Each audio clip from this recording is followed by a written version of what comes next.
my instance, you guys should have a survey data set. And so I usually like to do this right in front of you guys. So I've got this. Here's all I ask. Wherever you put this data set, don't forget where you put it. It's pretty simple, but you'd be surprised as we go through and we start to work with this stuff. I've had users say, well, where's that file? Well, where did you put it? So if you put it on your C drive under Bentley Training, if you put it on some other drive letter, as long as you know where it's at. The other thing is, let's not forget to extract it. And I know in all of the hustle and bustle of getting this and getting configured, getting on Teams, you're going to be watching my screen, you're trying to manage your screen. I've had users that start out the gates and it looks successful until they realize that they've been digging into the zip file the whole time. So make sure that we extract this wherever we put it. So as an example, for me, I'm just going to go throw this into my little handy dandy folder that I keep here. There it is. And I've just got a folder out there. Actually, you know what? I'll mix it up. Let's call it Bentley Training today, since that's what they usually do in the book. So Bentley Training.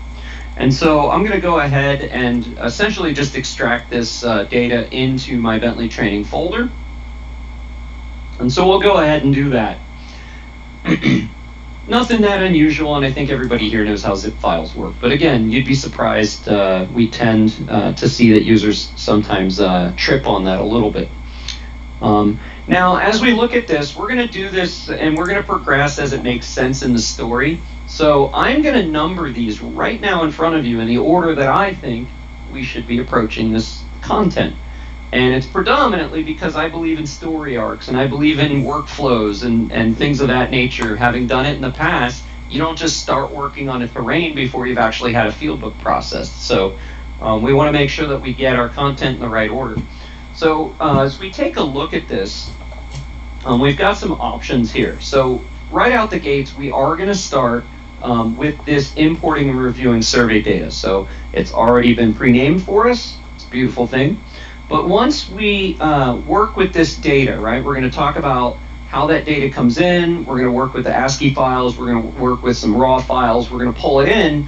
We're going to build that base map, if you will. Then we're going to start journeying into how we edit those codes. So I'm going to start with the most complex of the two, and we're going to then work our way backwards. Now, a little background on these two edit tools. I'm going to put it at least in the context of what I feel it aligns with in my experience. And that is editing the link code, so is going to be more in line with how inroads performed. Now, if you're a Geopack user, which I really don't think we have anybody. I heard Pennsylvania, I heard Georgia. I think everybody's basically inroads users, which is fine. I only have 3 years more experience at Geopack than inroads over 30 years, so it's at this point I probably know it about the same. But I'm going to then do that one next, and that's using point lists. It's actually kind of deconstructed or downgraded. Yeah, James, you have a question? In our zip file that we received, we didn't get the importing and reviewing survey data folder. Oh. The Is that others correct? Did anybody else see that? I hope that she sent out the right download. Ian, do you know the link that you received? Because you have a student link, I believe. Do you see an importing and reviewing survey data in yours? I can give everybody a new link if we need to. Yep. It's kind of important. We don't want to just you have a file. Glenn Williams, I believe, is the one that sent us the link, and I'm assuming that all of us here at GDOT received the same one. What about Greg? Maybe. What do you guys got? Or I think Alexander. You guys were both at Outsiders. You're not GDOT guys. Saw that I didn't have it, but I just went back to the link, re-downloaded, and now I do have it. Oh. So I don't know. Can y'all try and re-download it, perhaps, James? I can give you another link if I need to. I'm gonna try that here, John. Yeah, let me try that. Yeah, please. They maybe you guys got it before they finished uploading everything. It's possible. So while y'all are figuring that out, I'll just kind of run down this list and number them anyhow, and then I'll leave this up so you guys can kind of renumber them if you want. But as we go through, we import the data. We talk about kind of choosing your own adventure. There's kind of a fork here where we can do one of two things. So we can either go with, like I said, using the survey link code, or we can use the point list. So there's two options. What I would normally say, start with the first option of editing the link code. If the data needs that much cleansing, the point lists become the easier methodology. And it's not saying it's one or the other. You usually want to start with one, and if you need to deconstruct the data a little bit more, you're going to downgrade it to these point lists, and you'll see you have a little bit more control. At all times, that field book will still be, you know, a good DGN with all the information contained in it, so it's not like you're going to lose fidelity. Once we go ahead and do that, then it's there that we're actually going to start talking about terrains. So the next thing that I would come back through and do is essentially go ahead and use and edit terrains. And you know, going through this, we've got some updates in our technology. I will actually use the newer version of our software only for one feature. There's only one tool. Everything else is the same, but I want you to see it because I think that compels a lot of people. Every time I show it, usually as soon as the feature we added came out, I was like, ooh, I need that right now, because I have a lot of time and experience working with terrains myself, and I teach in our Premier Scholar program the terrain portion. So every little detail about features, the behaviors, performance, all that type of stuff is what I'm looking at, and I love the new update. The next item at this point is where we kind of get to choose our own adventure, and I say this meaning, at this point I'm going to suggest that we do the centerline geometry a little bit, but at the same time, this could be the right-of-way fundamentals, so it could be one or the other. Now what this is meaning is we're not doing alignments, we're doing everything but alignments. So what I think I'm going to do is start with the right-of-way fundamentals, only because I feel like it fits the story of survey a little bit better. Assuming that survey and right-of-way tend to be, not always, but tend to be kind of a unified effort. But then at that point, we'll finish up with this beyond centerline geometry. It shows us how to kind of continue on the right-of-way stuff and do some things that are more graphical instead of kind of a table or Kogo-based system. And then finally, some 3D model detailing. So we're starting out in a three-dimensional environment that's coming off of an ASCII text file or a CSV, constructing that existing capture that we have out in the field. And you'll notice that we get into the kind of these workflows that then finish us with a 3D result as well. So I'm going to finish out the session with that. And so I've numbered them now. Now let me ask the audience, were you guys able to re-download that link and see, did it include the importing and reviewing survey data, James? It did. Excellent. So yeah, you guys were, they probably realized they didn't put everything up there. So if y'all could, if you didn't, make sure you download that. We should have 7 courses in all for the next 2 days. And if you'd like to take a moment, you can number them. You don't have to. You know, I will, as we go through each course, talk about that, and you'll hear it enough times, you'll know which one we're going to open. But if, you know, later you want to come back to this training data that I gave you, you can see there's kind of a story. You know, we're bringing our data from the field. We're fixing our data in the office. Then we're refining the terrain.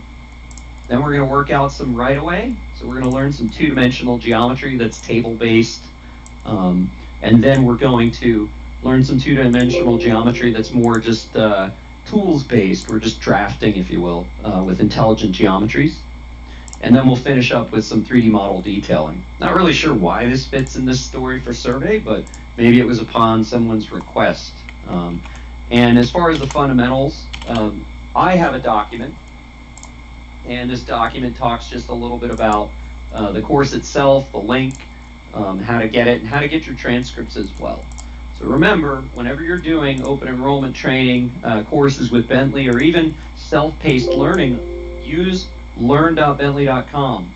YouTube is great, but it's not going to count towards your PDHs. So I encourage you guys to go to Learn It is a YouTube video if you're going to watch it, but at least watch it on Learn because it counts towards your PDHs. YouTube does not if you go to their site. But with that, we're going to go ahead and get started, y'all. And what we're going to be doing is working with the importing and reviewing survey data. You'll notice every package includes, in many cases, both imperial and metric. We will assume U.S. survey foot as we go through this. Typically, traditionally, our courses do that. I do know that that's a point of contention as we start introducing, the 2022 requirements that are supposed to be out there, but it takes a while for those things to become the new rule, which, for those that don't know, U.S. survey foot is now being deprecated. International foot is now being renamed to foot, and metric's still metric. But we will be doing things in U.S. foot, and we include our courseware documents, as you guys can see. Typically on our courses, when we open these are PDFs, and as you'll look, we give some instructions as to the minimum requirements of what you can use. So if you are using a newer version than 2021 release 1 of any of these 3 products, you're okay. If you're using something lower than 2021, we definitely need to get you upgraded by somebody or have a conversation because the courseware will not align with your install. So as long as the year is newer, you're good to go. As we look at this, just understanding some of the visual syntax here, the way we've kind of broken things out, be very careful if we follow the document because we have units in imperial and green, and we usually put in brackets the metric. It should be pretty obvious, but sometimes I understand users are trying to figure out the tools, trying to watch the screen, and then trying to enter in numbers. It's very easy to copy the wrong value. In addition, I will say the same for the files when we call those out. Now, our courseware will be using the examples workspace that comes delivered with our solution, and we will be working in either of the 2 unit systems. I don't discriminate. Honestly, a unit's a unit is a unit. If I know the software and I know how to process it, as far as the workflow is concerned, it doesn't really matter to me. So I'll probably predominantly use Imperial. I think everyone here will. But nevertheless, if you really want to challenge yourself, you want to do metric, go right on ahead. And then in addition to this, as we go through, we'll see what our overview of the course is. And typically, we'll see a summary of what we've learned. So as far as even an individual arc around one of these topics, one of these moments, you'll see we're really thoughtful about what we're trying to teach. And so we're going to talk about project seed files, we're going to talk about coordinate systems, we're going to talk about units. We're going to go through a process and show you how to do some bulk edits, essentially, and talk about some of those tools that will support that. Any questions before we go ahead and continue? Anybody have any questions? Is everything okay as far as the product is concerned? I'm going to be using Open Roads Designer, and I'll probably just be using something greater than 2021. Like I said, I'm going to show you 1 or 2 new features we introduced. But that will go ahead and get started, y'all. All right, so right out the gates, we want to talk about this survey workflow. And a lot of times, traditionally, and it sounds like this is, universally pretty common. I don't run into this anymore. We used to have a lot of guys that would just go out in the field, take all the shots. They didn't use linking codes. There would be a whole bunch of points, and then they would just spill them into a file and have the drafter connect the dots, which, that's exhausting. And we introduced and started using linking codes pretty heavily, and I'd say heavily 20 years ago. And you'll have seen now we process that data, better and better every year as the technology advances as well. But essentially what we're going to start out with in a typical survey workflow is we're creating a field book. We're going to capture whatever that information was. You've got a device, you've got a report of some sort or an output, and we're going to process that into what we call a field book. Now, In the traditional software packages, those were external files that we were producing, but no more. Because OpenRoads and MicroStation since Connect has been introducing kind of a alignment to BIM workflows, it is truly a BIM file now, meaning it's both logical and physical, like cosmetically. We can see the lines, but there's also intelligence to those lines that we can change data, we can change tables and see the graphics change. So it's got true bidirectionality, or bidirectional associativity as it's called, in relation to meeting the very most minimal level of a BIM requirement. So this field book, a lot of words there, is in the DGN. Now, once we do this, we have an opportunity. If we have control, we've got a list of control points. We can influence this with those control points, and we can import a control file if we would like. I do know sometimes the field book will just have control points in there as part of the field book when you're dumping it in, and that's fine. But and we can segregate those, we can single those out and manipulate our data. But the question is, if you have control, yes or no, and if you don't, we'll just continue on the process. If you do, well, we just add it in as part of the process. But effectively, we import that data, and it's going to generate all those shots and any line strings that we're using linking codes. And these will be automatically generated based on some settings files that we'll take a look at. If yours is not producing that, it's either one of two things. The settings file is not correct, or the field codes weren't correct. And there's ways to tweak both of those. So do not connect the dots. In most cases, I would rectify the issue, wipe out the field book, start over and let it process and give me my graphics. It's just not worth the time to try to connect the dots. Once we do this, we will, of course, like usual, qualify this information. So if we have to make changes, we'll go ahead and do that. And one thing you'll note, the terrain is derived from the survey. Now this is particularly touchy as we transition from old to new technology. I've had this conversation over and over with users. Usually it's Geopack users more than En-ROADS users, so we'll see how this fares today. But the terrain is an output from the survey. It is going to be produced based on those survey points, and line strings or chains, if you use the term that the Geopack guys used, at least they called them chains. And that information, as long as that information is correct, and we're going to review that information, we should be pretty confident about the output that's our terrain. Of course, we will still review the terrain, reflect against it, and then if we need to make a fix to the terrain, it usually is informing us that we got to fix the survey field book, and we'll make a calibration. There are some exceptions, and I'll show you again the new functionality that we introduced that's really nice to that workflow. We're going to get started. We're going to open up our software. So I'm on Windows 11. Apologies if you are not. And I am going to open the latest release. Again, there's been 0 changes to the survey tools for quite some time. It's mostly been stability changes, with the exception of one feature that I'll talk about. And if you've used survey in the OpenRoads technology back in actually SS2, data acquisition, as it was called, was introduced into SS2. A lot of users didn't know this, but you could process the survey in a very modern way. It wasn't until SS3 that people recognized it. And then, of course, SS4 and 10, it just got better and better.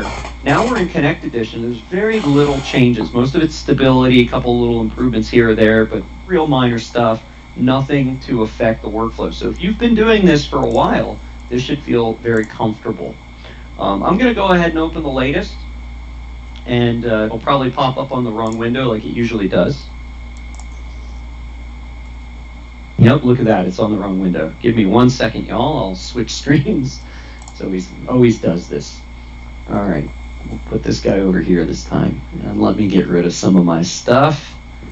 And yes, I was in, again, I say units don't matter, so I was in metric for somebody else. All right, so as we take a look, when I open this software, if this is your first time, just be aware we have what we call workspaces. If you're in a project-wise environment, I will suggest that if you can get out of the integration, go ahead and do so, because it's going to make understanding the dialogues within the training book difficult.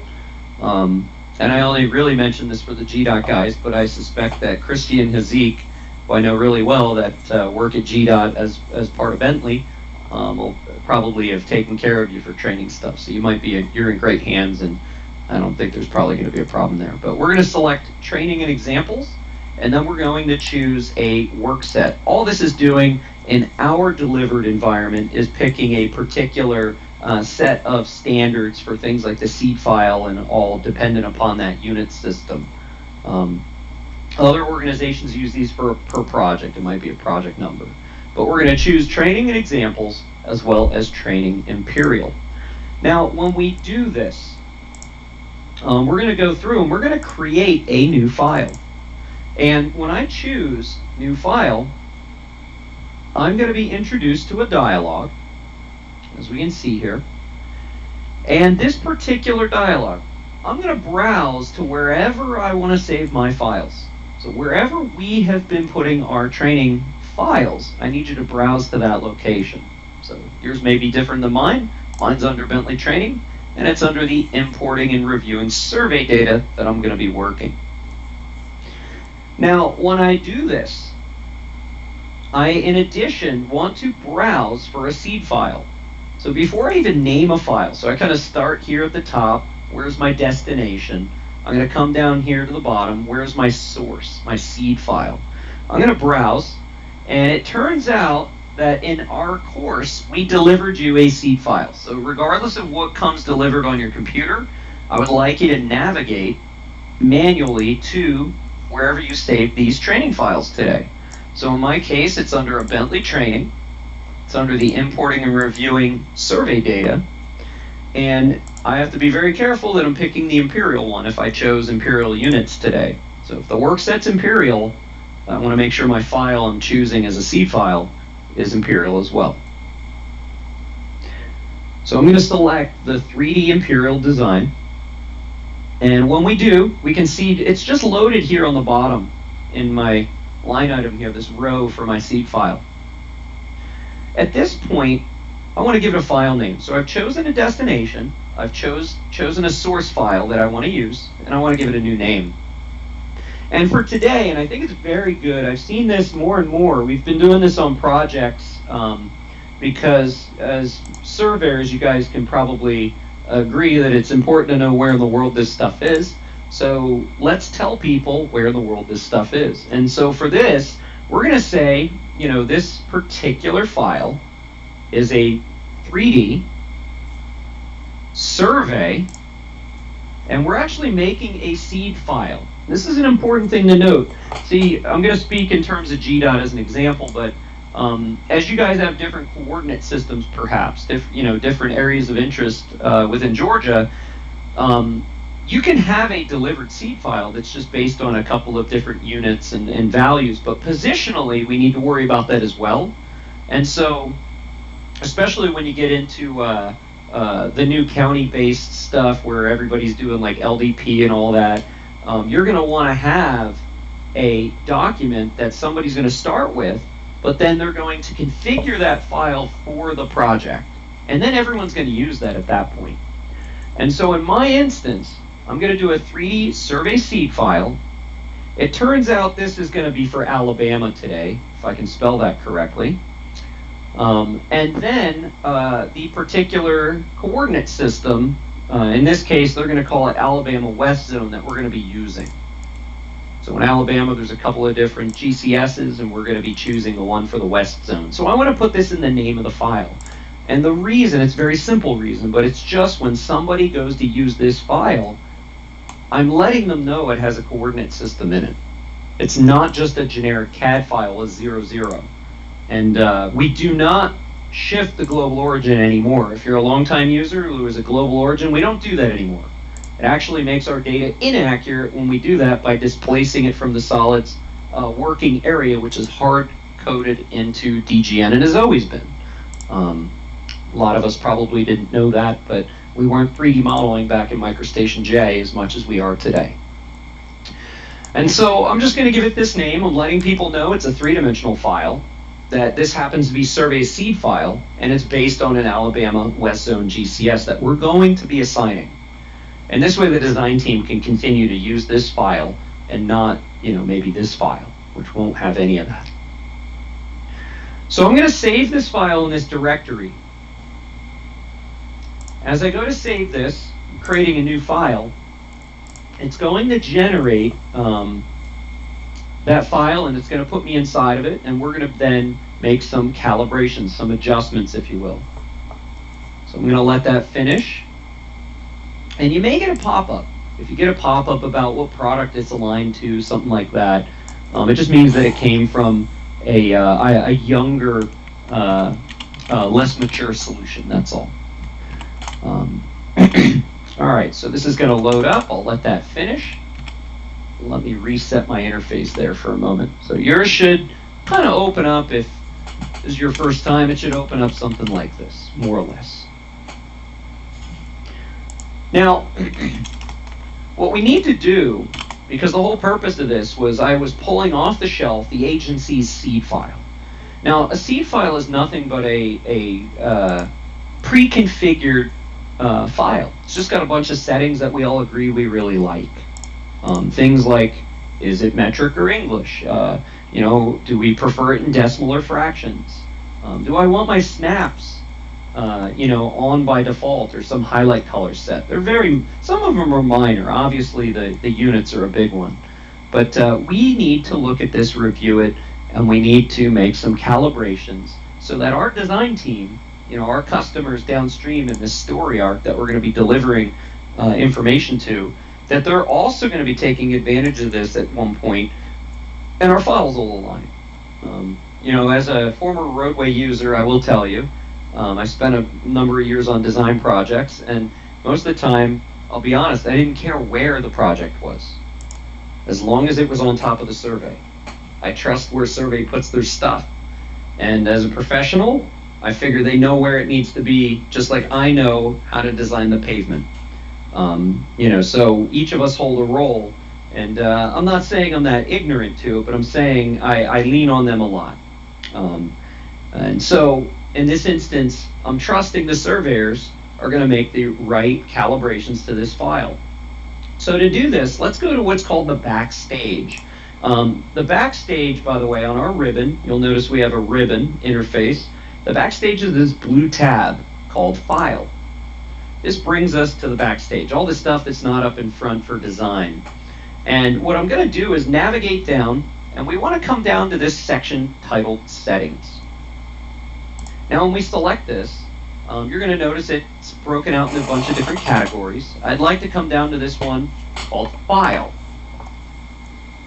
And when I do that, I'll get introduced with a series of buttons representing the file settings that control what's in this DGN, if you will.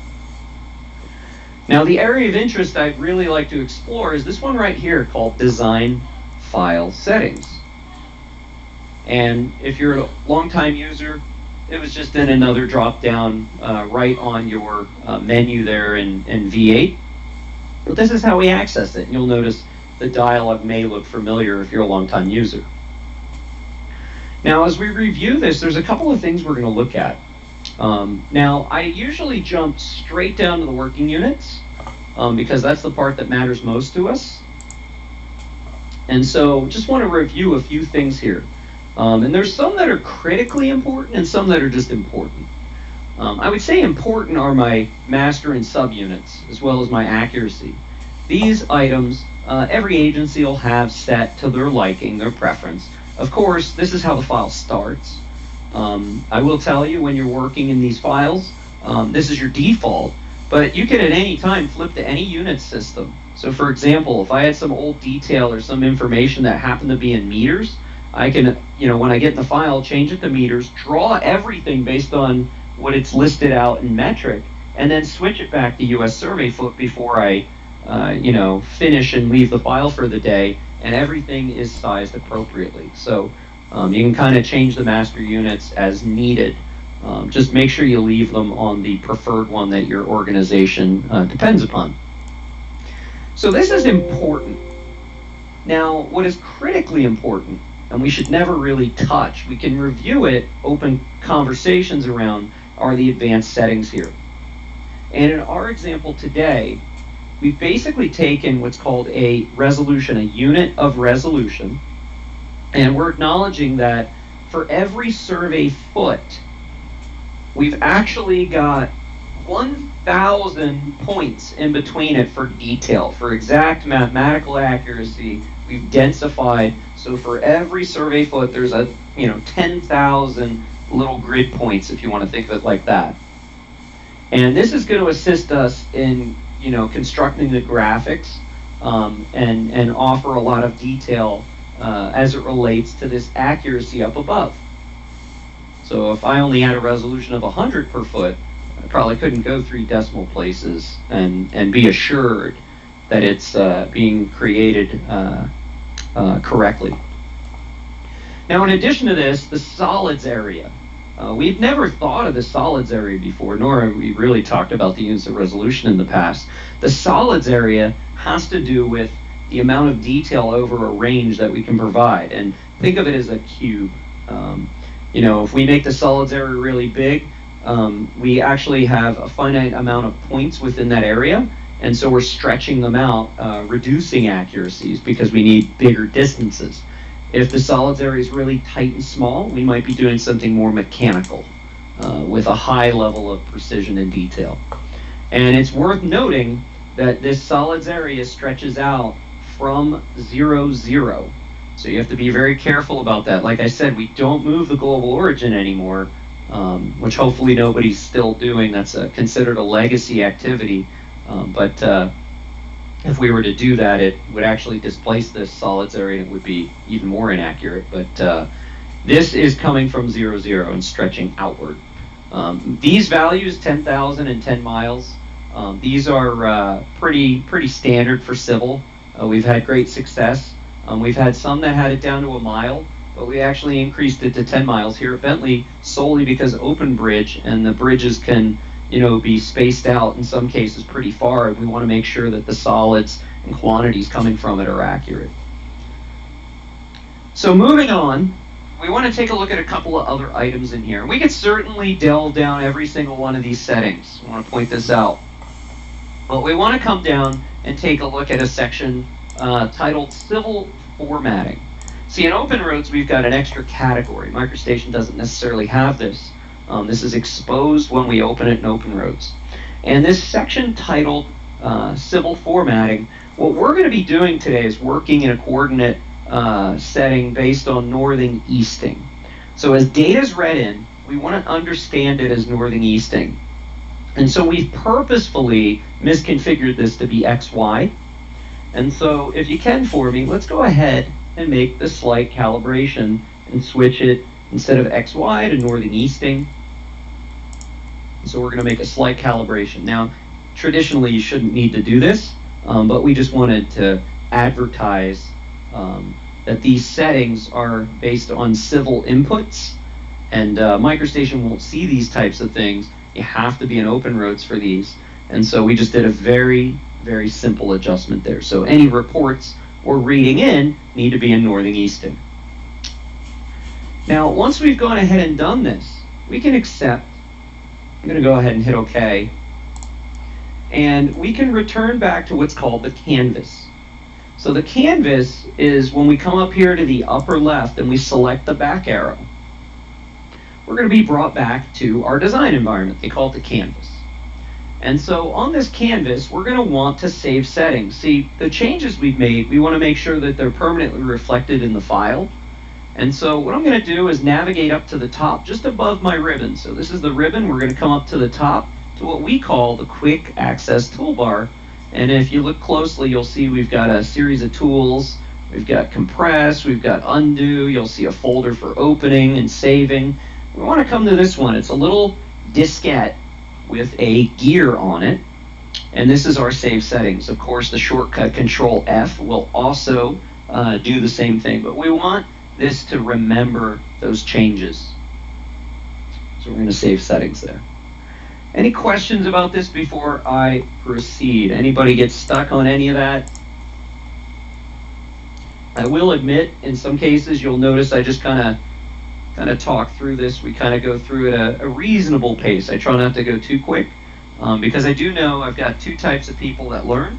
Ones that will, if I tell everybody, wait, I'll give you time to do the steps, 9 times out of 10, everybody follows along.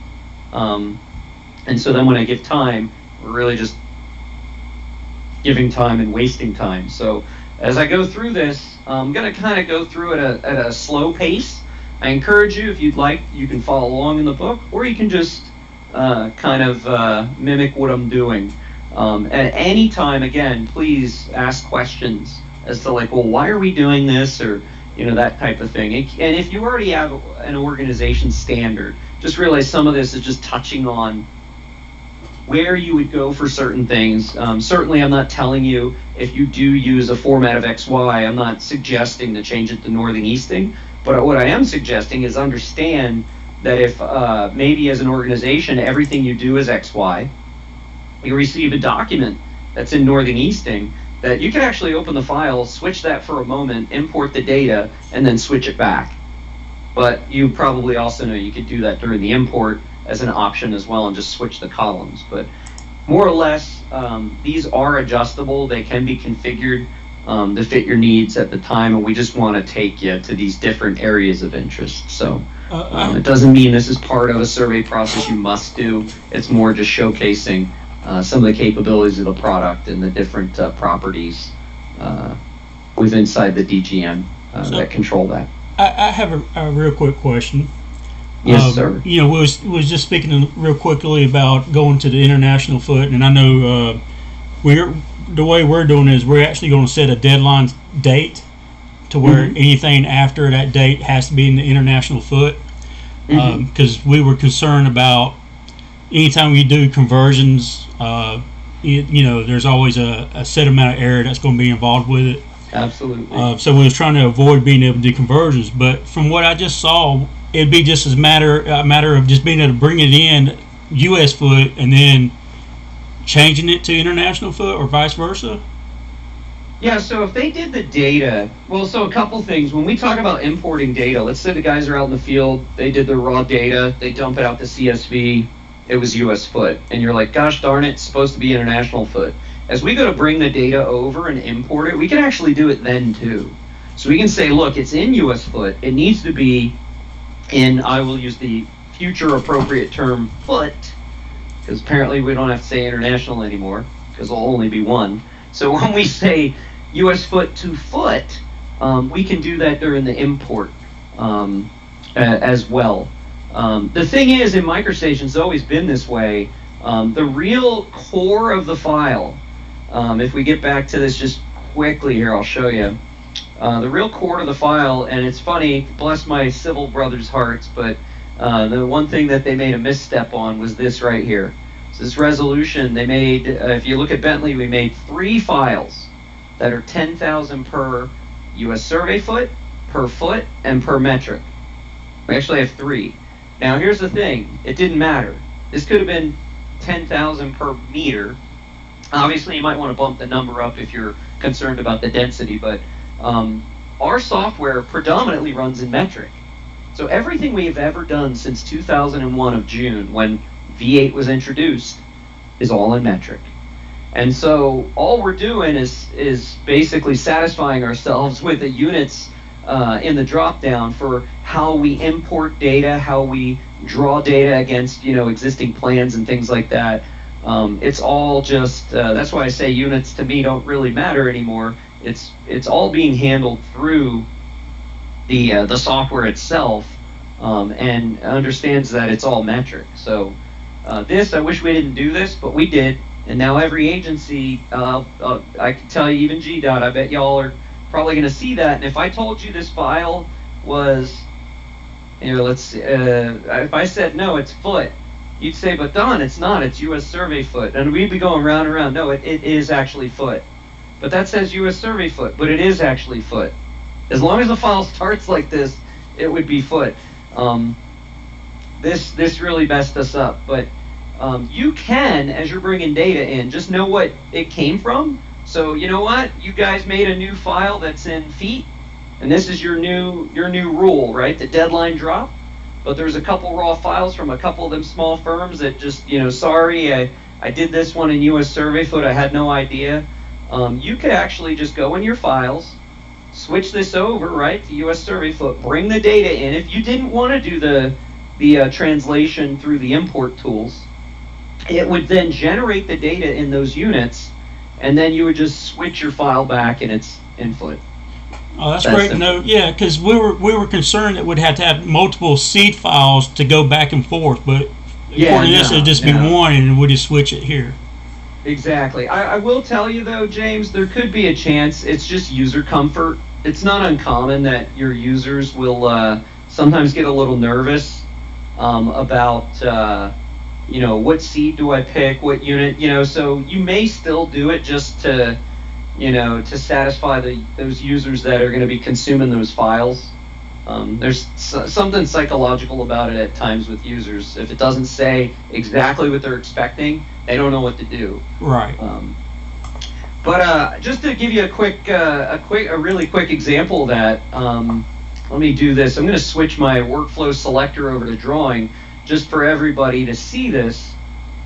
And golly, I always mess this up because it's MicroStation. We put this guy in the wrong. Where did we put this? I thought it was under drawing aids. I'll get to it in a minute. I know what I'll do. I'll come to what's familiar. All right, because I know the scales and all that are over here. But actually, that's not what I wanted. Think, Don. Where is that one? Yeah, it's under drawing. Pretty sure it is. By the way, I don't know if y'all know this on the ribbon. If you roll your mouse wheel, we cycle through the ribbon tabs. It's the same as if you're in Outlook or Word. If you guys didn't know that, just rolling your mouse wheel cycles through it. That's been there since I think 2002, but a lot of users don't realize that. So here I've got the units. Does everybody see it's US foot, right, and US inch? I'm going to quickly draw something. I just want to place a line. Now, when I go to draw this line just for today, I'm going to do it with AccuDraw for a minute so you guys can see me entering in values just to kind of advertise that capability. So if I get a draw right now, and let's just say I put in 1,000, okay? That is 1,000 US survey feet, okay? It's 1,000 US survey feet. Now, when I come back in, it's on US survey foot. If I switch this, let's just say on the fly, I want to do meters. I'm going to pick something a little bit more extreme than just foot to US foot. Now let's just say in this instance, I'm going to draw 1,000. You can already see that I'm putting something in metric, right? Now I could even go so far as dimensioning both of these. Dimension this guy and dimension this guy. And pardon my text height, I'm not going to change it here for you. But you can see that is the equivalent, right? And this one, there's 1,000. So this is now in meters. This one's in meters. If I switch this back and we come back in and I go into US feet, and let me put this back to the US inches that it was on, you can see immediately that's reflected here and here. So you can bounce in and out those units as you're doing your work. A lot of users don't realize that. I was old enough to transition between English to metric and then metric back to English. That was called the late 90s. And I really wish that they would have had V8 out back then because it would have made my job so much easier. I had to hand calc all that stuff back then. It was annoying. So this, just a cool little tip or trick if you guys didn't know. It's more of a MicroStation thing. But I encourage you to pass it on because that can save people a lot of time. Calculators and typing and figuring out the numbers, you're doing rounding, the software is doing for you. And in many cases, what you're inputting might actually round incorrectly because ours will go out many more decimal places than you're probably going to take it for the input. So just some food for thought there. So sorry to segue there, but that was a great question. That's an example, James, of you guys ask me something, I'll take us down a path, try my best to try and answer it, and that's one less thing that I have to worry about, 2 years from now, getting on a call and somebody saying, hey, tell me about these, we got a real problem with units. I like to try to solve these things before they compound, because I guarantee I have many calls about this particular topic right now. So if we take a look, we made some changes and we saved the settings. What I'd like everyone to do is up on this ribbon, again, I said you could roll the mouse wheel and all. We're going to talk about the different the different interface properties here. This is the ribbon. These are known as tabs, by the way, across the top. These are the tabs of your ribbon. And it's worth noting things like attributes or primary, selection. These are known as groups. So these are group panels. Within a group panel, you've got a set of tools. So if you ever hear me talk about things and I say, hey, let's go to the Home tab under Model Analysis and Reporting, and let's click on the reports and choose the horizontal point report, that's what I'm referring to. That's how we're kind of giving you breadcrumbs. But we talked about the ribbon. I just talked a little bit about some of the terms we use to kind of locate some of these things, as well as then I talked about this little quick access toolbar here at the top. Well, just to the left of it, we call this the workflow selector. And the workflow selector allows you to change the experience. You're kind of just, I think of it as a different task. It's kind of like when you go out and work in the garage, you know, you've got some woodworking tools, but you also have some things that you might be using more for working on a car. So you wouldn't grab the saw when you go to work on the car unless, I don't know, unless you got a really weird car. But in this instance, we're changing our hats. We're grabbing a different set of tools. If we could, let's come down to the drawing for a moment. And when we select this, it's going to change the ribbon. And you can see as I cycle through, it's just all the MicroStation type tools in front of us. Now, part of the reason we did this is they want you to notice that there is a Utilities section. So I want you to go to the tab titled Utilities, and you're going to see there's what's called a coordinate system. Now, this is the MicroStation location. You guys are surveyors, and I liked I forget who it was I asked earlier, and you guys were mentioning like Leica and Topcon and Trimble and all this. The thing about the modern day surveyor is you guys are like a jack of all trades now. You've got like, some of y'all are drone pilots, and you've got laser scanners, and you're using FLIR and all sorts of stuff like that to capture the existing conditions with a variety of different tools. So as a result of that, I always find myself, you know, I ask myself, well, wow, that seemed a little difficult to remember to go to drawing, go to utilities, and go to coordinate system. Now, I could use the search ribbon in the upper right here. So if you notice in the very upper right, we've got some tools here up in the corner, and you'll see a search. And if I were to type coordinate, you'll see I get a quick list. It'll fast find a lot of the tools, and I can get it there. So that's not a bad place to go. But in addition to this, I mentioned drones. I do want to point out in Open Roads, you'll see there's a section called reality modeling.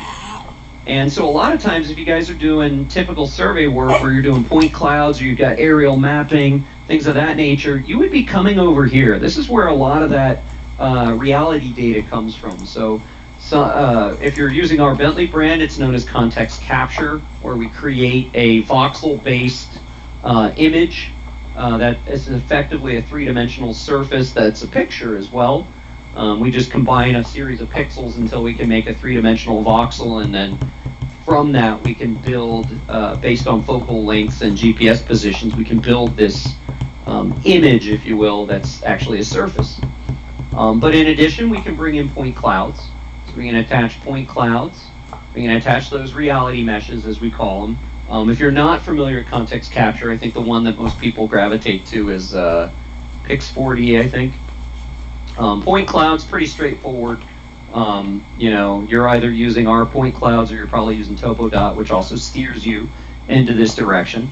And then we've got some other things, but this is the reality modeling.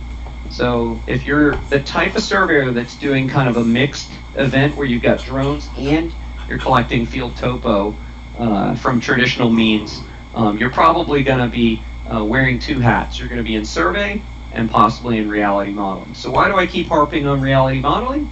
Because as soon as you click on it, the coordinate system is right there at the very end, so I find it's a little bit easier. It's one less click. I pick the workflow, reality modeling instead of drawing, and it saves me from having to click utilities to get the coordinate system. So minor detail. In our next release, you're going to notice we have a whole new drop-down called context. I always call it context services, but it's called something else.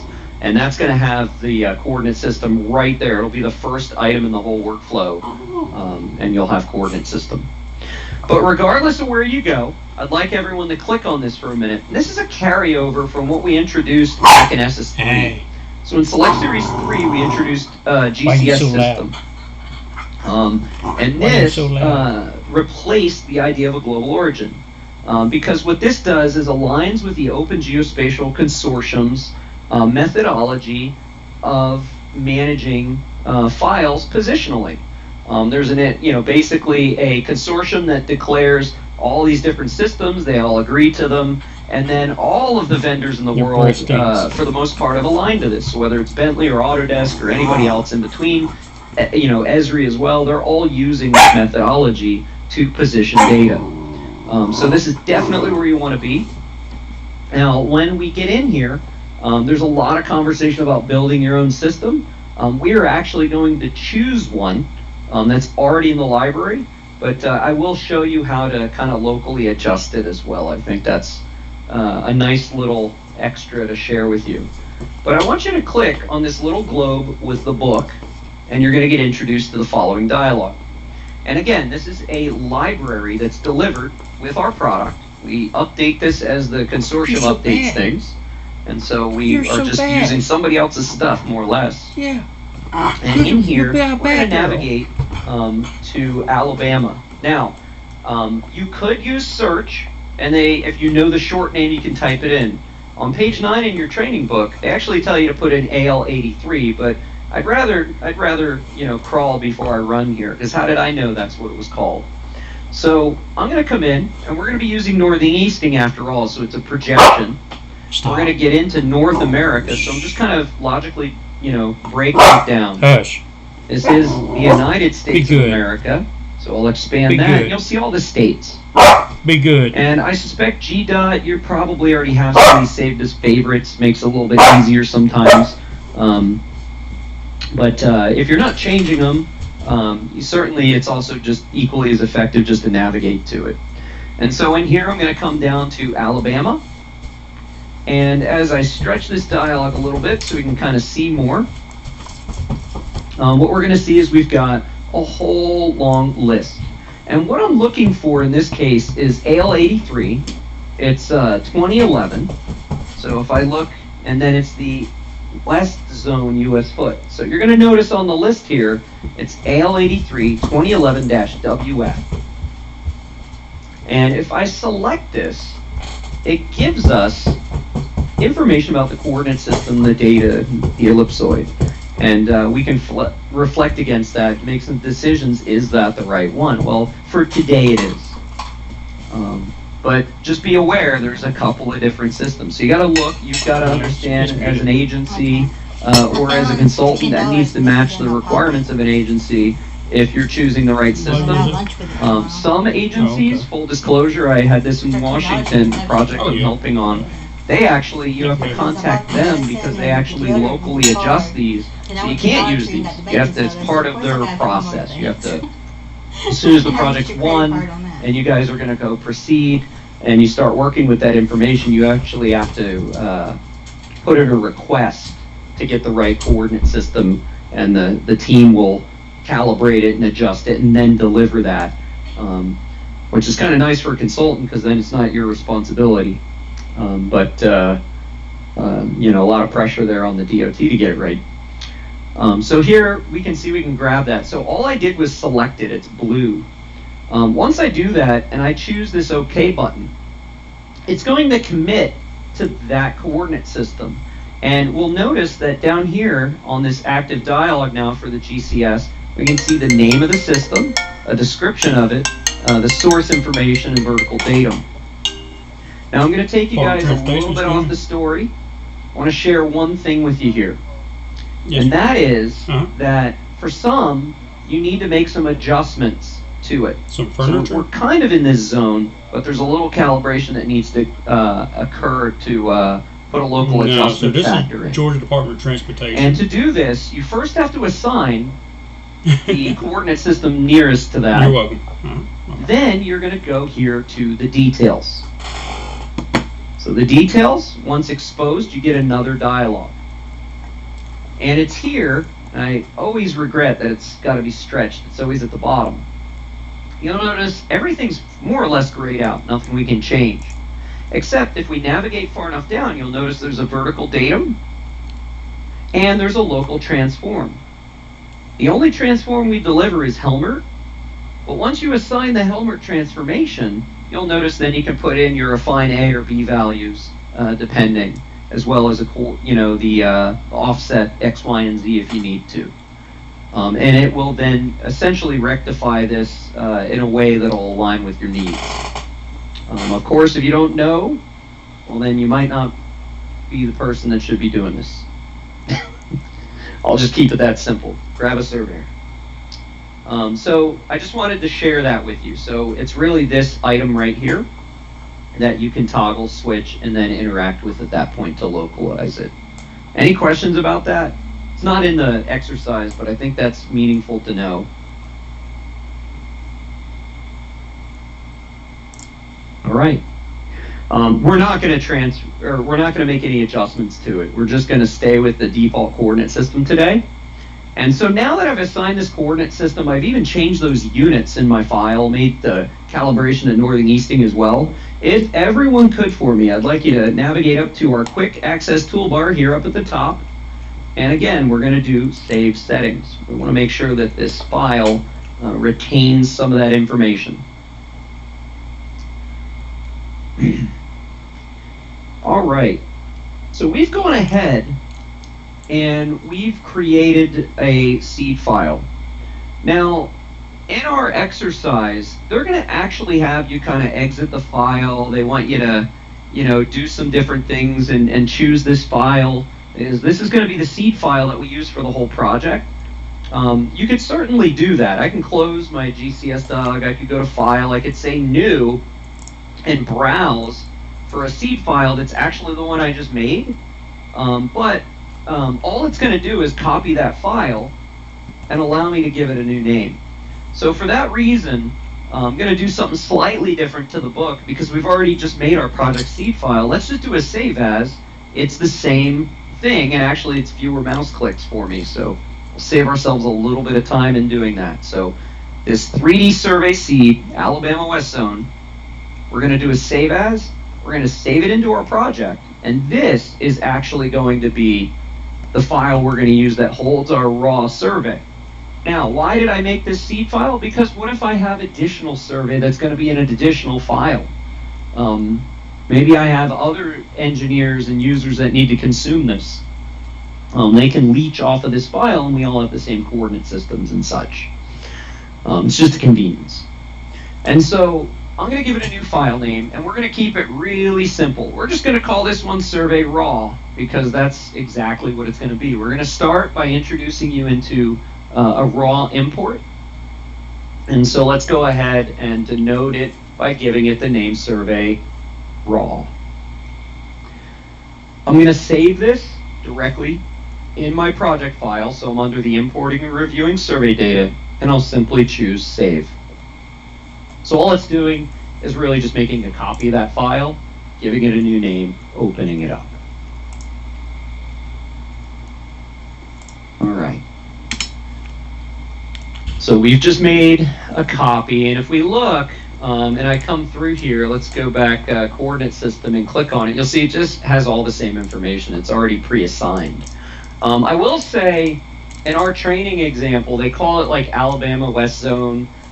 Typically when I make project-specific seed files, I'll actually put the short name code in it, so if it's AL83 2011 WF, it'll actually be in the name.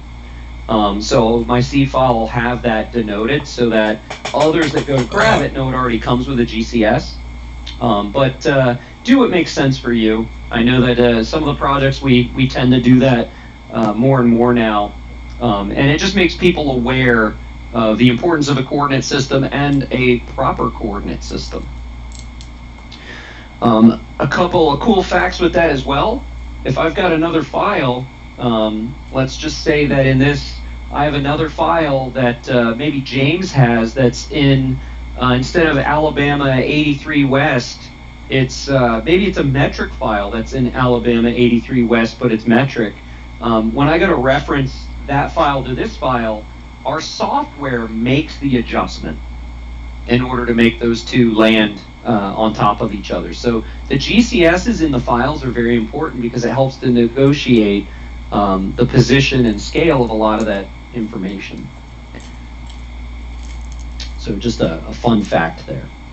All right, so let's continue on now. We've got our file, it's been set up. We've made our first survey seed file that's project specific to this project. And now it's time to bring in some raw data. We're going to bring it in, but I want to put on my surveyor's hat here. And so I'm going to go up to the workflow selector. And I talked about it earlier when I had us jumping around picking drawing and reality modeling. Let's go ahead and choose survey. And when we do this, you're going to notice it adjusts the ribbon. And if you just look, you can see the tabs are based on a workflow. Now, everything in Open Roads, or even in many cases MicroStation, is always left to right progression. Everything in the ribbon's designed to go more or less, so there's some slight bouncing around, but usually you'll start the story on the left. So my first tab is the home. Maybe I've got some stuff I need to import, you can see. Maybe I have some levels I need to just start drawing on. But you'll see we've got import, we've got a field book. After we introduce the field book, we can analyze it. After we've analyzed it and understood it and maybe found there were some things that needed to be adjusted, we may want to edit those things. Once we feel confident about the edits we made, then we can start generating the terrain, perhaps establishing some existing geometry, maybe off of old plans or putting in right-of-way.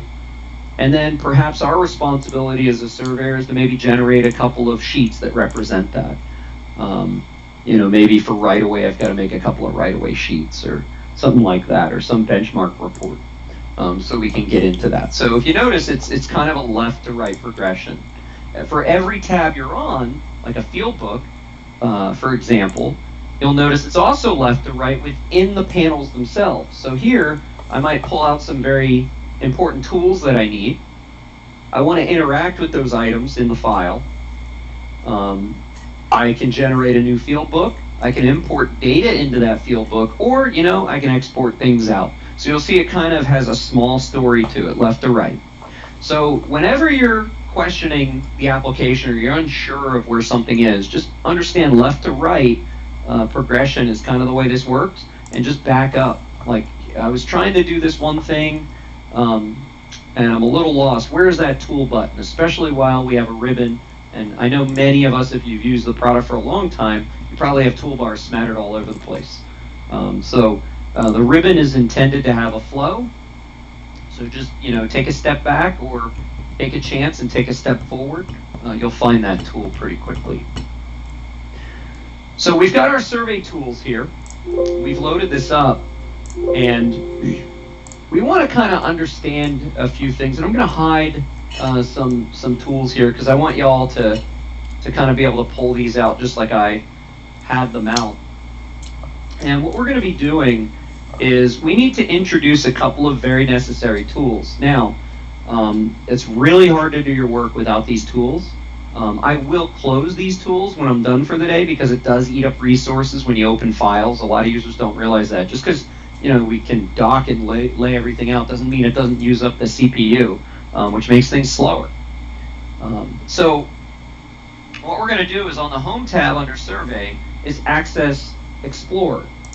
Now, Explorer may come pre-docked when you click on it. If yours was already up, great. But the one nice thing is that if you get rid of it, like I said, the next day when you click it, it'll remember where it belongs based on your preferences. So for example, if I pin it, so it's unpinned and it flies out now, and yet I get rid of it, the next time I click on this, notice it restores itself back to my preference. So I like it as a little tab where it flies out. I can have that. If I keep it tacked and then get rid of it, the next time I open it again, it remembers I like it that way. So these are subtle things. Don't just leave tools up just for the sake of leaving them up, because it makes opening and closing files take a little bit longer. Obviously, don't open and close it every time you're opening and closing a DGN throughout the day. I mean, I'm referring to maybe at the end of the day type of thing. But here, Explorer allows us to index the data. So just keep that in mind. I've collapsed all these panels. We call these group panels as well. And in these group panels, just be aware, each one has a purpose. It's indexing MicroStation content. It's indexing item types in this case, which could be some special properties. It's indexing the CAD standards for MicroStation, or the Open Roads model, or my plan set. We can index and organize different data links out to websites or videos, or including PDFs that are tied into the file. The Open Roads CAD standards, the drainage and utilities projects, so my drainage networks. And then lastly, you'll see survey. We'll be taking a look at that. Now, this is very valuable because this gives me a tree structure and automatically organizes my content. If you've ever used our competing product out there, Civil 3D, they call this the Prospector. It's basically the same thing. If you're in Trimble, they call it Explorer, just like we call it Explorer. So industry-wide, they kind of go by the name Explorer or Prospector. There's a couple other packages out there that use that term. But this is how we organize content. This is how most products out there in the industry organize content for BIM data. So this is how we take graphics and give them structure so we can find things. We're going to be working in this environment, so we need Explorer. We're going to need that docked. Now the other item I tend to pull up just as a matter of habit, and it probably gets ahead of what we're going to do here today, is also under these primary tools. So here I am on the Home tab under the primary group, and if you look, the little right edge there in the middle, there's a little properties icon. The properties allows us to understand the information in the Explorer tree.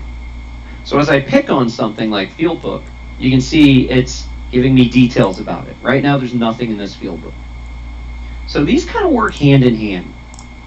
Now, I tend to put these next to each other. That's just me, because I want to navigate through and then edit. That's kind of my workflow. So I usually put these next to each other, and it's also because when I talk about them, you don't see my mouse bouncing around. But we're going to be working with both of these panels, if you will. Now, we have raw data we're going to bring in. We need to understand what we're working with. And what I'd like to do today is take a look at the actual file itself. So I'm going to go back out to just Windows Explorer, so just the regular, Explorer dialog that Microsoft Windows delivers us. If you need to open that, certainly go ahead and do it. And what we're looking for in the folders is under importing and reviewing survey data, you'll notice we have a category dedicated to raw data files. Now there's a whole bunch in here. I want to take a look at just the first file here, not the control. Notice there is a control file, but I want to look at this raw file for a moment. And I'm just going to go ahead and open this file. So if I go ahead and open, let me just open this with Notepad here. All right, of course it's on the other window, bear with me all. So when I open this file up, we can see this is a, fairly structured format, but we can see the raw file. We can make out details of it. Some of this may be familiar, things like a side shot. We can see, information about maybe the linking code itself. And we can see some positional data related to it, so X, Y, and Z. But this file type, this raw file, if you will, we're going to be pulling this in. So we're going to show you how to use kind of a format that's not CSV, because that may occur at times. I do know a lot of people prefer comma-separated values files, but we want to show you both options here. So we're going to work with that. Now, when we get ready to do this, what we want to do is create a new field book. And I'm going to hide the properties panel from you just for a moment so you can see where I'm focused.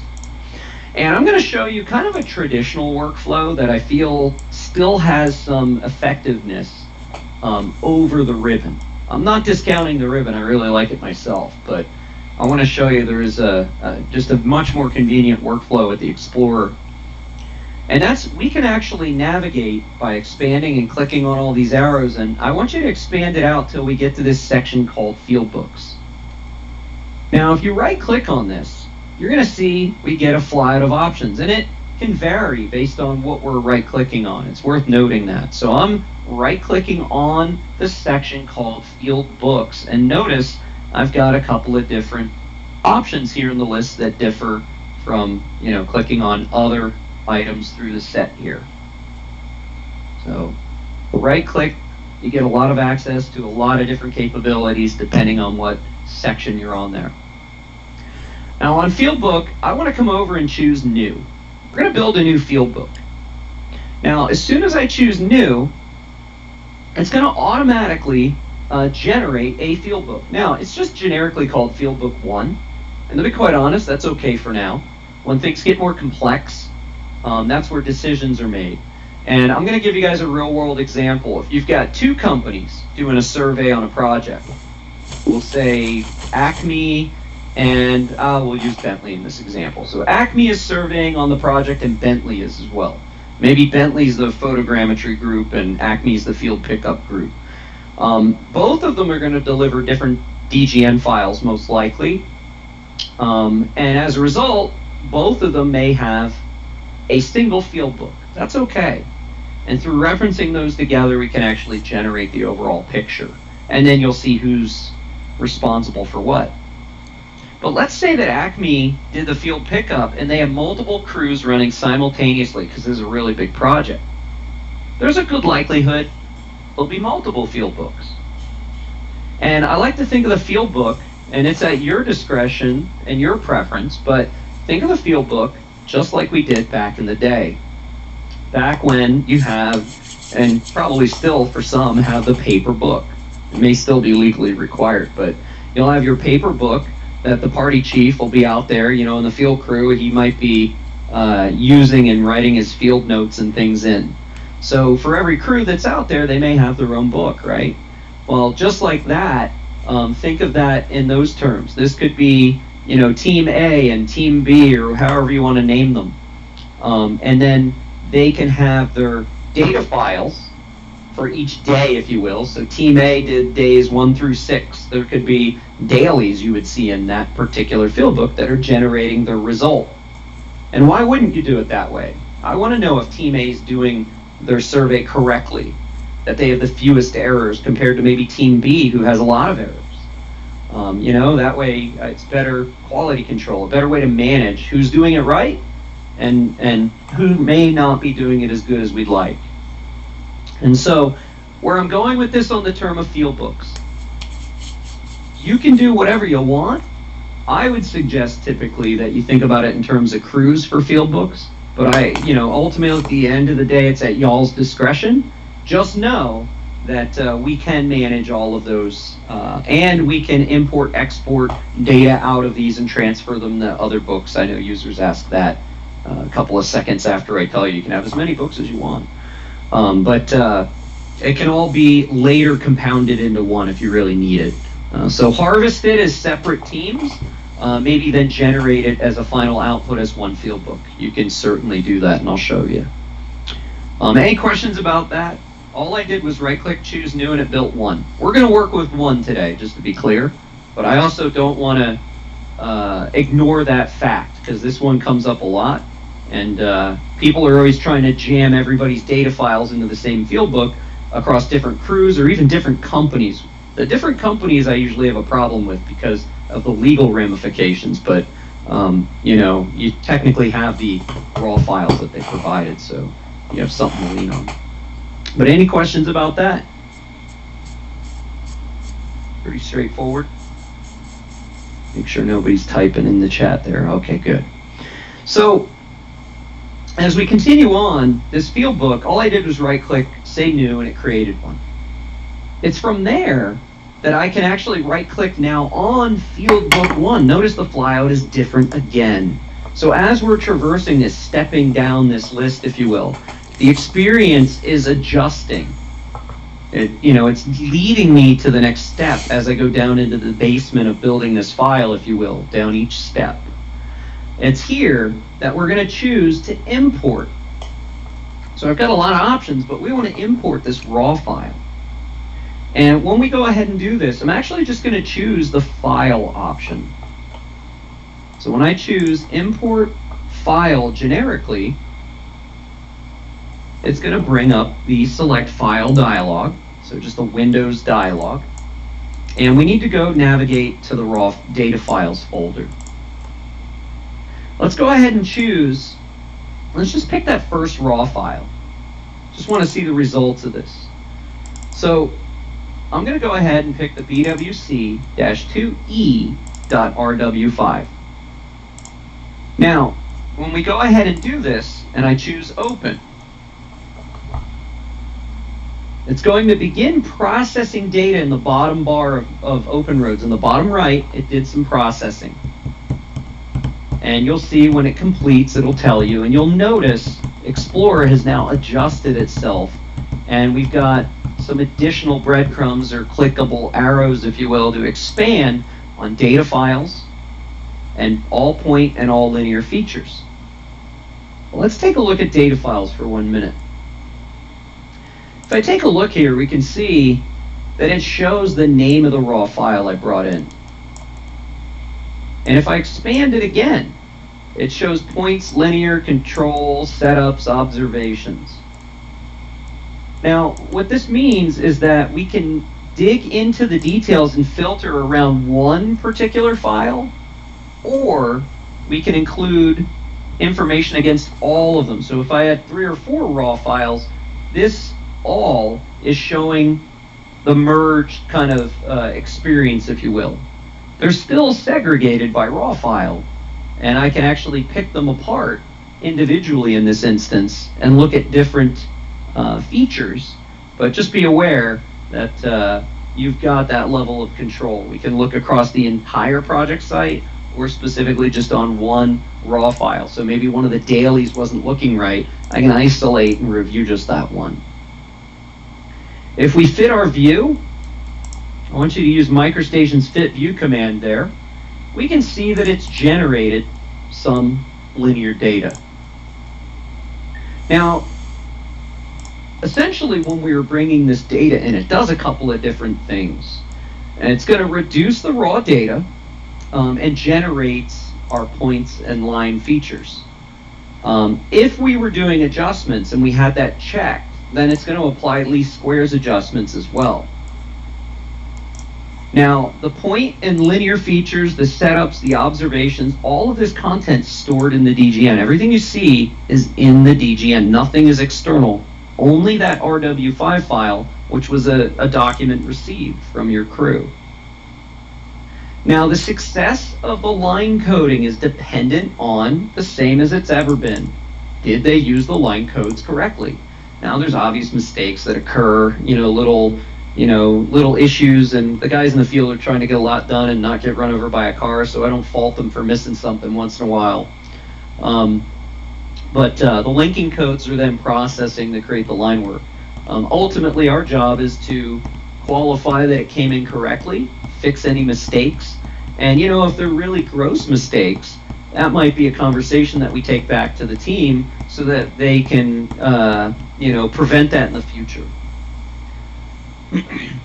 Actually, I had a project once where I had a perfect sidewalk at the Columbus Zoo in Ohio, and it just didn't feel right. And it turned out that the way it was shot, it was reflecting off of one of the office windows perfectly. So it was actually in the wrong part of the project site, and we just used some common sense to say this doesn't make sense. And lo and behold, we found out that there was a slight glitch. It was kind of interesting. It looked too real, but just put a sidewalk out in the middle of the parking lot, so we knew something was off. In that there was nothing they could do. It's just the nature of the beast of being out there, and there's a lot of reflective stuff at the time. But in this instance, we're going to go through and do that. We'll look at those linking codes. Now, the other thing we want to consider is the symbology of these items. So we're not just talking like, did it draw the lines, but did it draw them right? So if I zoom in and look, the symbology itself, is it being properly reflected? Maybe they used the wrong code.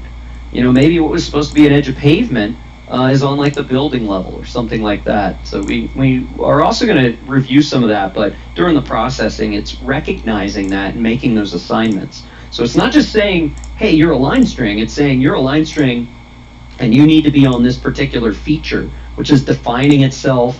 It's symbolizing it. It's grabbing all the levels, element templates, everything associated to it.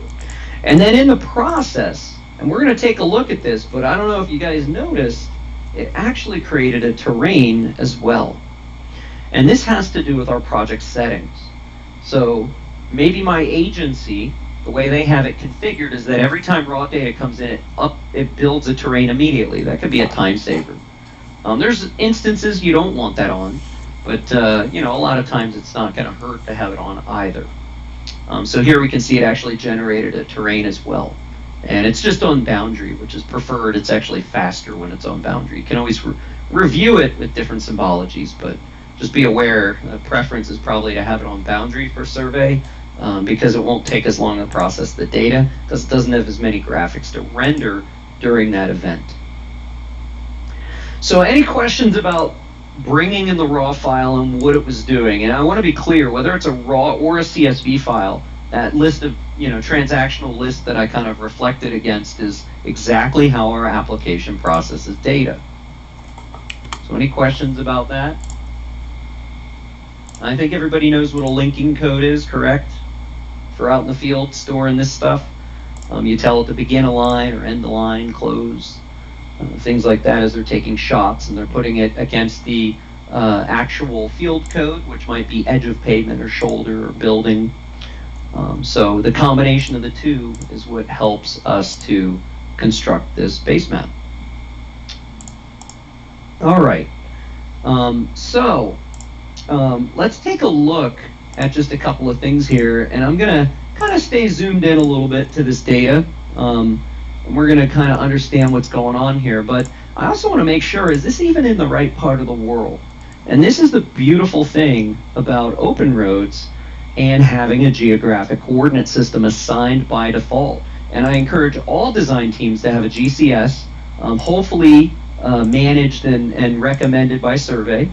But I'd like you guys to come over here to our view attributes in view 1. Now when we select on this, a dialog appears. It's our view attributes dialog. And one thing I want you to realize is that while I have a GCS, notice I'm moving my mouse over here to the bottom right, the bottom bar. I have a little globe down here with a checkbox. And it says the file has a geographic coordinate defined. When that is true, this panel appears called background map. If you do not have a GCS, you do not get access to a background map. But if you get access to this background map, you can actually pull in 3 options that come from Microsoft Bing. We've got a street map, an aerial, or a hybrid, just like they do online. I'm going to go ahead and choose the aerial here for a moment. And as I just pause, you'll notice it's generating those graphics in the background, streaming them in. So this is just, public information. Obviously, a photogrammetry fluid, I'd probably lean on them first and foremost due to increased accuracy, but the Bing stuff, it's more or less acceptable. As long as this survey didn't end out in the ocean, I'm probably on the dance floor here. So we can see where this kind of lands. So the survey, because the GCS, it's pretty dang close. This can help me understand stuff as I'm reviewing this. A lot of times like, oh, well, what is going on with that edge of pavement there? That doesn't look right. We can kind of use a little bit of the imagery to help us assess, what direction something's going. That's all.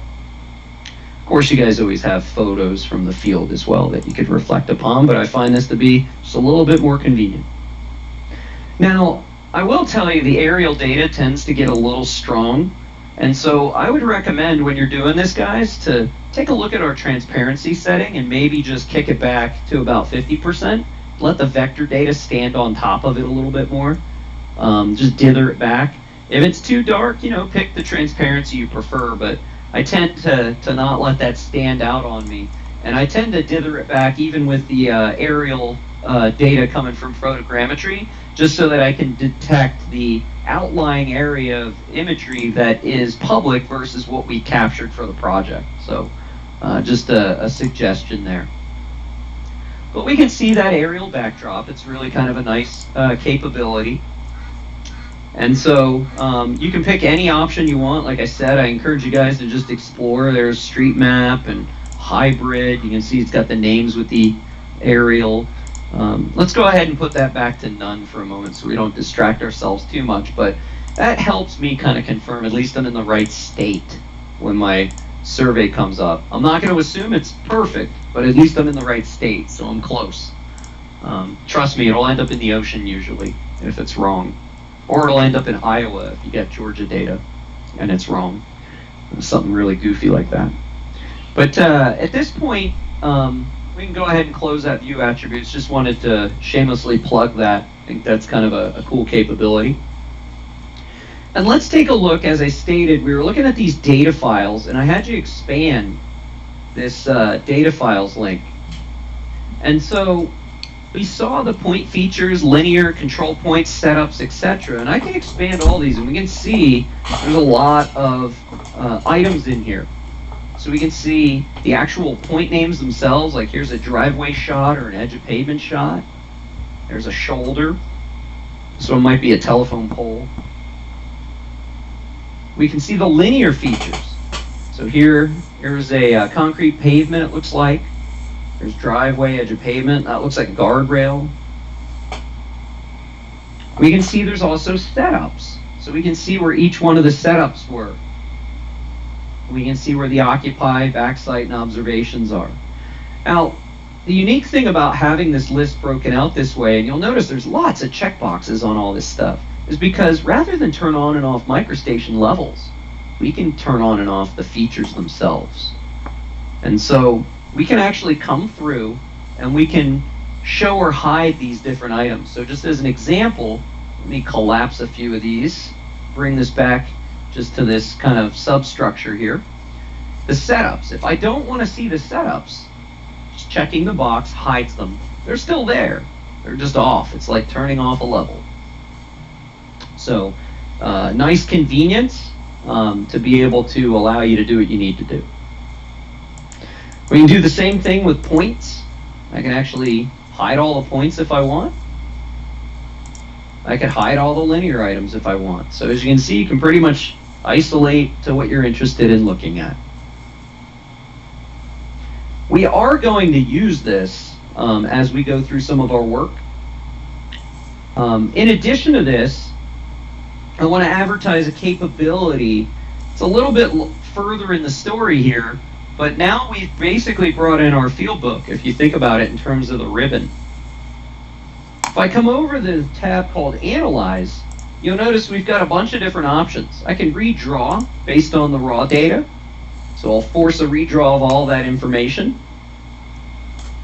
We can look at media files. If you actually have a collector that takes photos, we can actually traverse the photos positionally. They'll actually show links all the way around your site from where they were taken. It's just taking a picture and putting the GPS point on it. And then we have what are called annotations and decorations. Now, every user always asks me, can I make that permanent text? This is not permanent text. This is dynamic designer text. It's meant to reflect the database, the field book, if you will, instantaneously. And you can control how it looks. You control its size, but it is not permanent text. We will get to that later. This is to help you clean up your data before you just pepper it with text all over the place, which in some cases could just be in the way and you'd be turning lots of levels off. So this is a matter of providing a convenience. Let's go ahead and we're going to turn on some of these. So I want you to come over to this section called decorations, and there's a few we have. So let's click on names, for example. When I click on names, I can actually see the point number here in this case, right? So we can see the name of that shot, and you can see those numbers. It may be a little hard to see them. As I zoom in a little closer, you'll notice the text height actually doesn't change. It stays dynamically the same size. So this has a lot to do with your resolution. So something, if you can't see it, if it's too small, we can make those adjustments, but it's usually based on your resolution. Another one to look at is the field codes. So if we go back up to decorations and toggle this on, we can see the actual code. And then in addition, we can look at things like the elevations. So here we can see all that information for each of those points. And if I zoom in really close, you can kind of see how they arrange around the shots. Now, these are configurable, and every agency usually tends to have a default. Sometimes it just happens to be Bentley's default. But if you are, find that to be uncomfortable, it is a user preference. It is something you as an individual user can change. So even at GDOT, if 2 or 3 of y'all don't agree on the same layout, it's not a big deal. The information's still there. Maybe it's just too hard to see. Maybe you're colorblind, and it could be a lot of different reasons you might want to make some adjustments. But let's go ahead and find out where we can make those adjustments. And I'm going to zoom in so you know my area of interest here, just picking a particular shot that we're going to be adjusting. And when I zoom out, you'll see it's been applied to everything else. But we're going to return to the backstage. And the backstage is, again, that File tab. So it's on the ribbon. It's that blue tab in the upper left. It says File. When we get out there, we're going to go to the settings. Now this time, it is a user setting. So rather than adjust the DGN file, we need to click on the category titled user. And this should start to look somewhat familiar because this is really a carryover of what we had, again, in V8 and earlier. And I want you to navigate here to this one button titled Preferences. And we're going to go ahead and select that. So I clicked the File tab. I located the settings.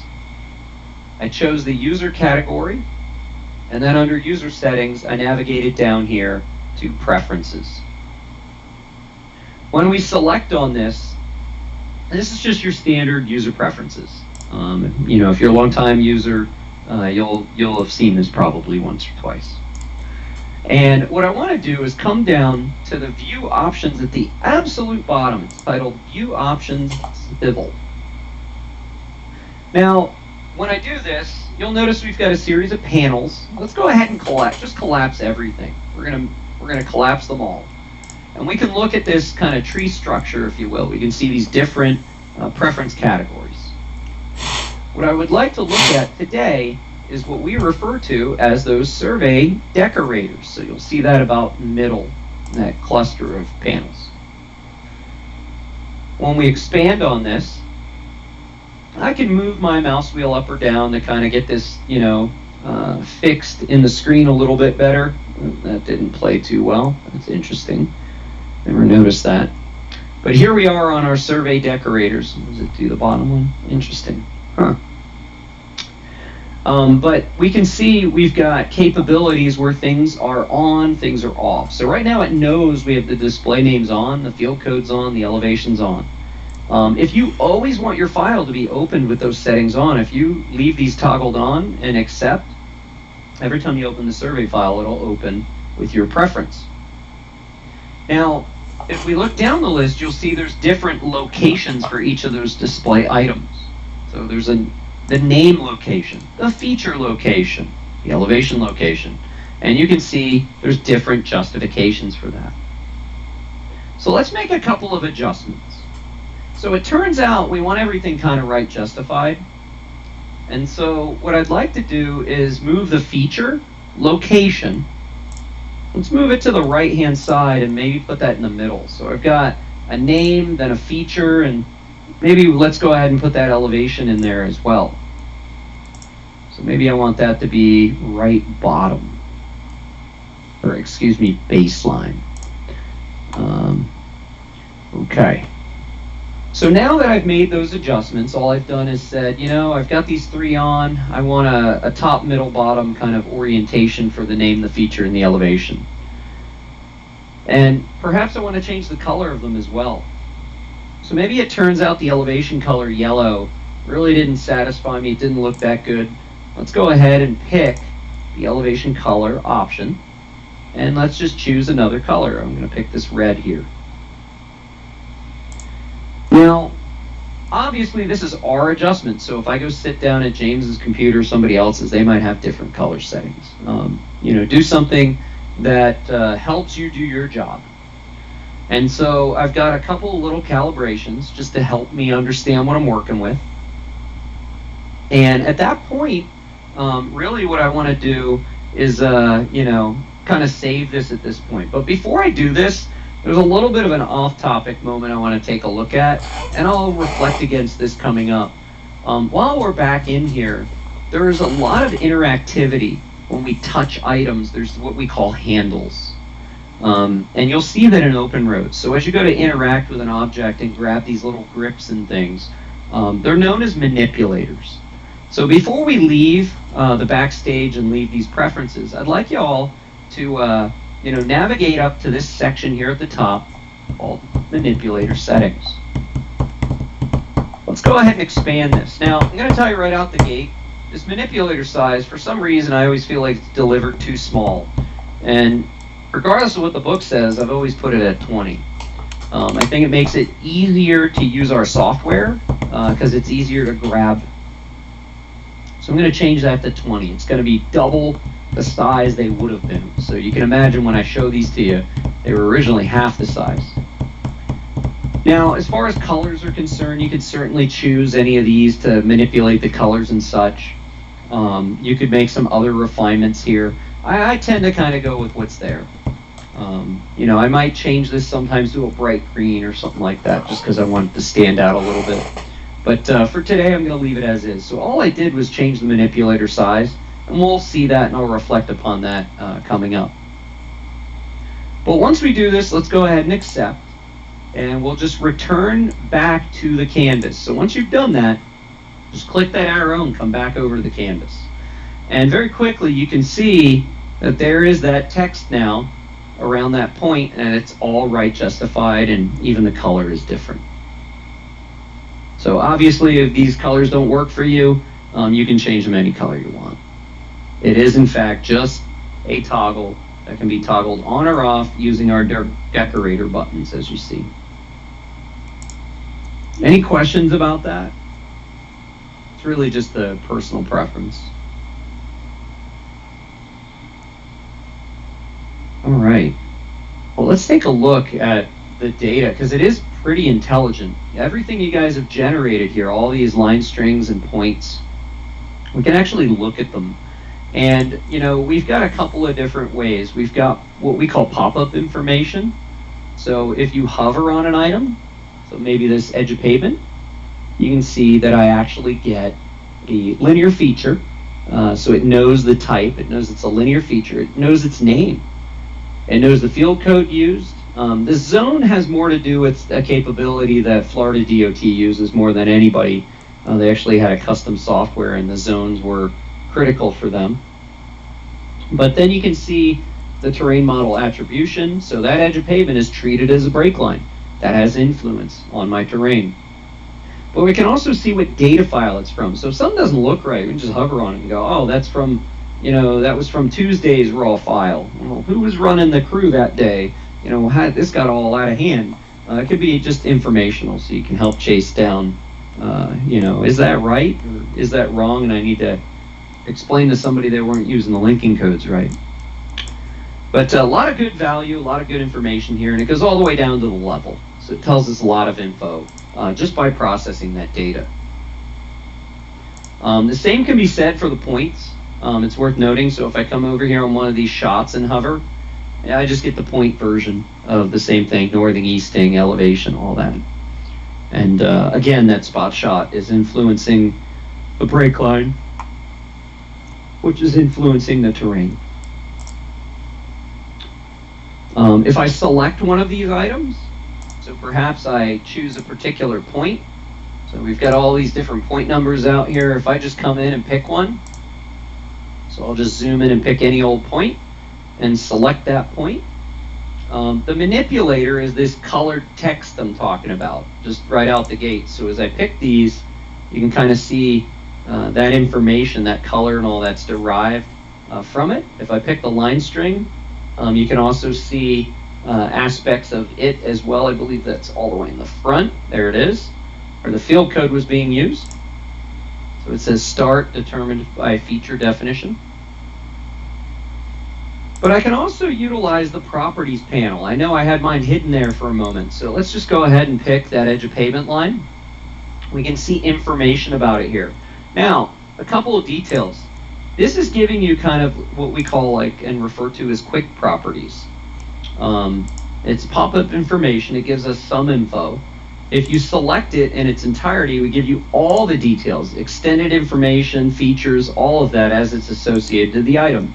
So you've got the lightest of touches to the, the heaviest.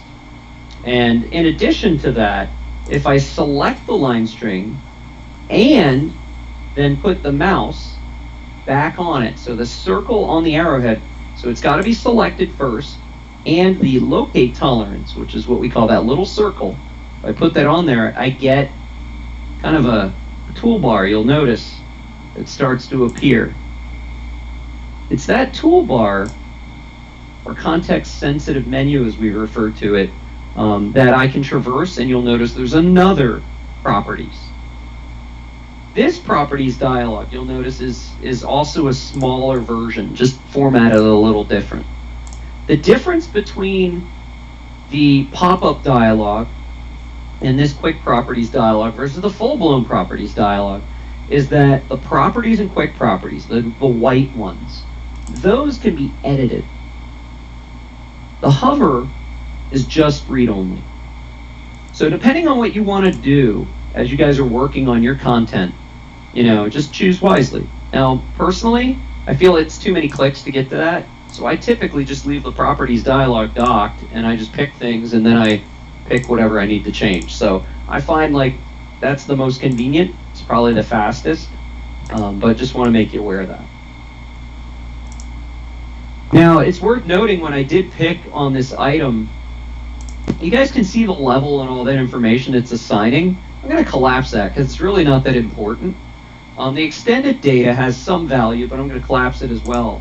The two things that I really want to look at, one's the details of the linear feature, and then the actual feature definition it's using. So in this case, because the field code was noted as an edge of pavement, it actually knew when it was processing the data to put that feature definition on edge of pavement exists.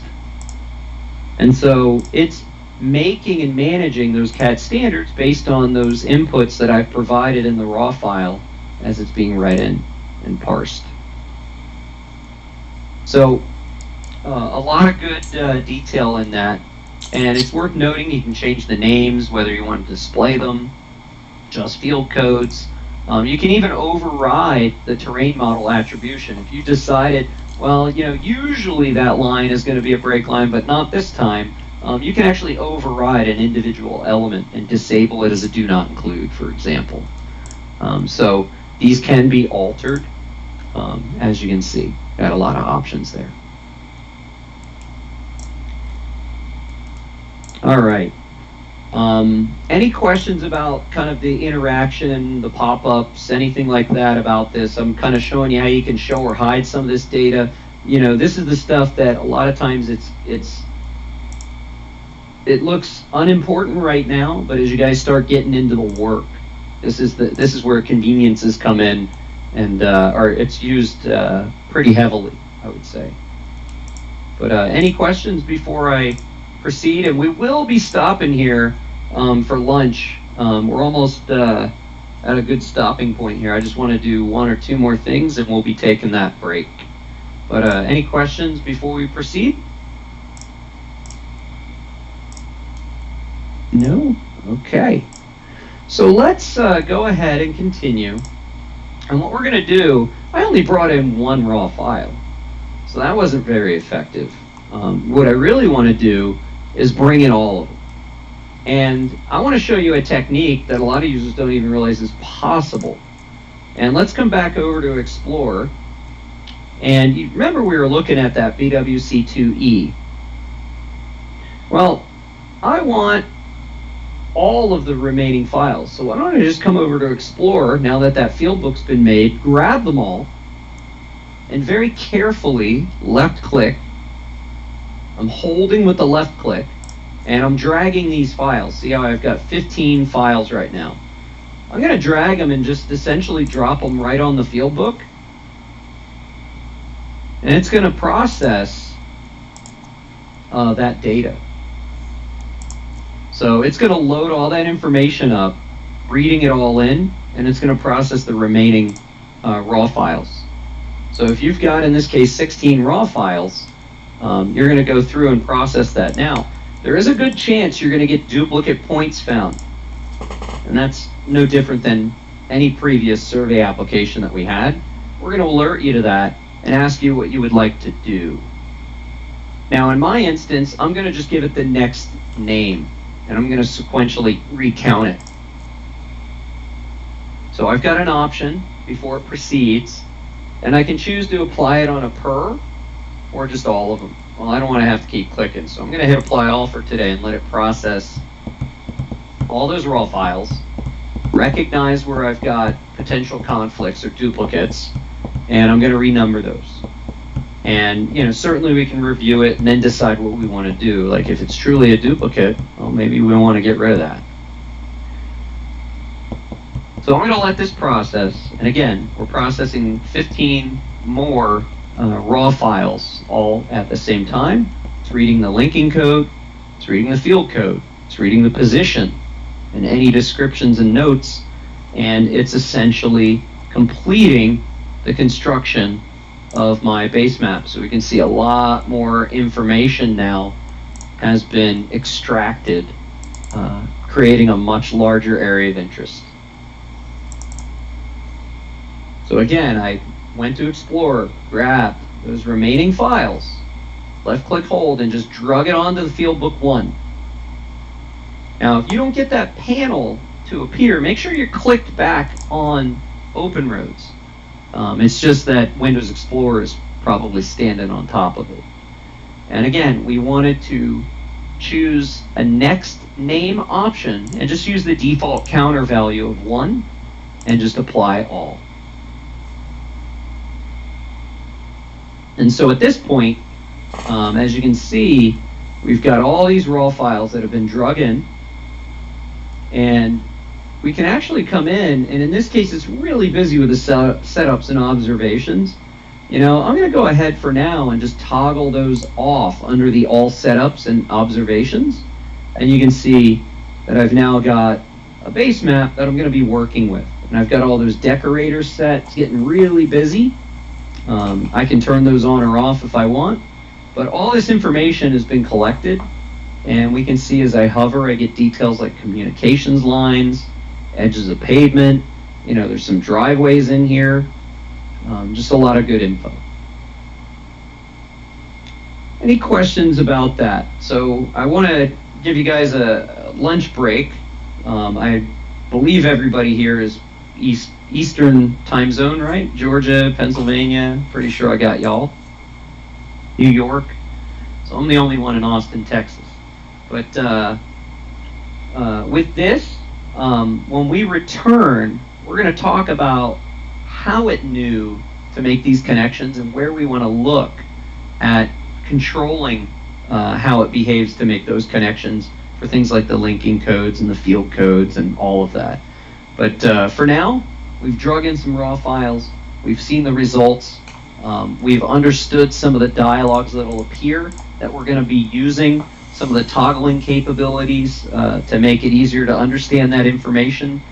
And the next stuff we're going to delve into is more settings based, and then we're eventually going to get to some editing. So with that, I will give you guys an hour lunch. Anybody have any questions before we break for a bit? I'm going to leave my screen just muted. I'm going to put a clock up, So you guys can keep bouncing back and forth if you want to see. Let me bring up my timer now before I forget. All right, and we will set a timer for an hour. Where is this one? That's a minute. It seems like I'm always making these.